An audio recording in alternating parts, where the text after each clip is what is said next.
Hello, this is Richard Thornton coming to you from the Muskogee Valley of Northeast Georgia, my ancestral and present-day home.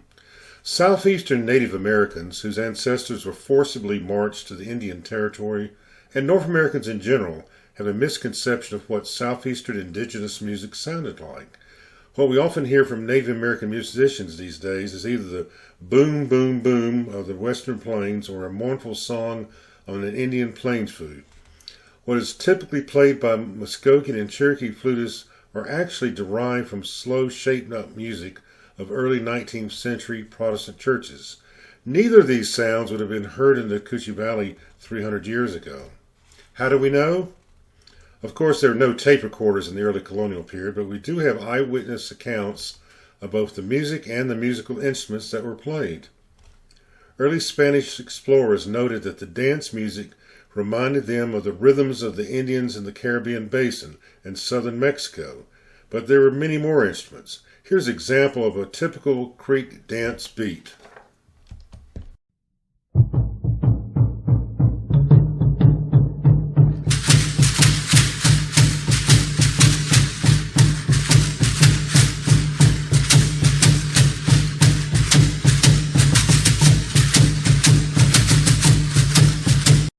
Oh, did we mention that back in those days the Creek men and women came zipped up with caffeine prior to going to the dance? They drank a tea made of Yopon holly, which had 4 times the caffeine of coffee today. Early French colonists and explorers were surprised to hear melodies, complete songs, coming from a combination of several instruments and human voices. Native Americans in other parts of the continent did not seem capable of creating complete songs in the sense that Europeans called songs. Note that in colonial times, the Creek males averaged over a foot taller than Europeans. Early British settlers in the colony of Georgia were surprised at the variety and beauty of the music that the Creek Indians produced. It was certainly not like the European music, but was considered by the colonists to be quite sophisticated. And quoting the colony's leader, James Edward Oglethorpe, "The Creek Indians are unlike any native peoples encountered by Great Britain in the past. They are obviously the descendants of an ancient civilization. Their music is quite pleasing to the ears, unlike that of the savages to the north." The first description of the musical instruments played by the Creek Indians comes from the chronicles of the Soto Expedition in July 1540. Upon arrival at the edge of the great capital of the Kusa province, the conquistadors were greeted by an orchestra playing at least 32 distinct wind and percussion instruments. The chronicler noted that many types of drums and percussion instruments, plus a wide range of wind instruments that were capable of mimicking any European musical instrument sound, from piccolo to bassoon. Hernando de Soto had participated in the conquest of Peru. He was surprised to see the same types of clothing, hats, and musical instruments that his Peruvian Indians had utilized. The Spanish were puzzled and had no explanation for the South American traditions being practiced in North America. Beginning in 1565, the leaders of Apalache began allowing French Protestant, Dutch Protestant, and Spanish Sephardic Jewish refugees to settle in their nation, with the provision that all unmarried men and women take Native American spouses, plus the men take part in any wars against the enemies of Apalachia.